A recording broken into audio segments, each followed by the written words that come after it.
Assalamualaikum warahmatullahi wabarakatuh. Hiji leuwing dipingpin ku hiji maung. Maung ieu kacida kuatna jeung bengis. Kabeh sato sieun ka anjeunna.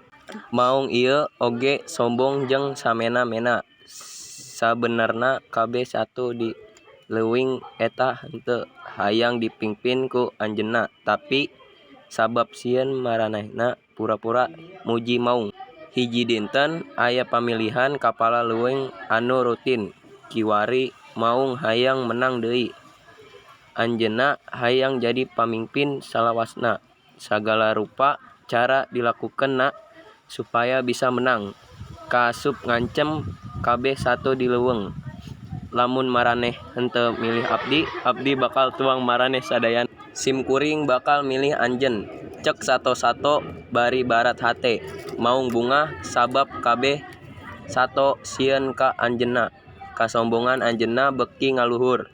Hiji dinten datang gerombolan manusa ka leuweung eta. Manusa-manusa eta mangrupakeun kelompok pemburu. Waktu eta maranehna keur kalaparan. Aranjeunna kudu neangan daraheun ka leuweung. Maung henteu terang bakal datangna manusa-manusa ieu, anjeunna tetep santai jeung sare di payunan guhana bari ngantosan dinten pamilihan taya anu wani ngaganggu anjeunna. Dua pemburu ningali hiji maung anu keur sare pulas di handapeun tangkal. Buluna katingali kacida lemesna jeung caang salah sahiji di antarana murmur, "Kumaha lamun urang jejer maung eta?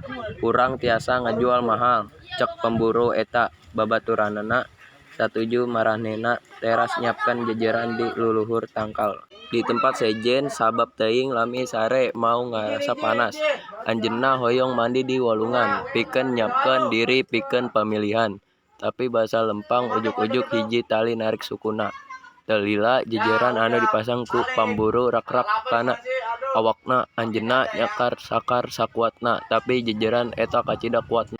Maung gera ngaluhuykeun sora tarik. Sabaraha sato datang sanggeus ngadenge sora anjeunna. Tapi basa ningali maung kakurung dina jejeran, maranehna henteu hayang nulung. "Anjeun teu bisa deui paparintahan kami, anjeun oge teu bakal tiasa tuang kami. Teu aya anu rek nulungan, anjeun narima wae balukarna kesombongan anjeun," cek hiji rusa. Maung ambek teu bisa ngalakukeun nanaon saenggeusna sato-sato nyebar anjeunna kacida. Keselna jeung ambek, tapi untukna sadarian anu dicarioskeun ku rasa eta leureuh. Anjeunna teuing sombong jeung resep ngancem ku kituna henteu aya sato anu mikaresep anjeunna.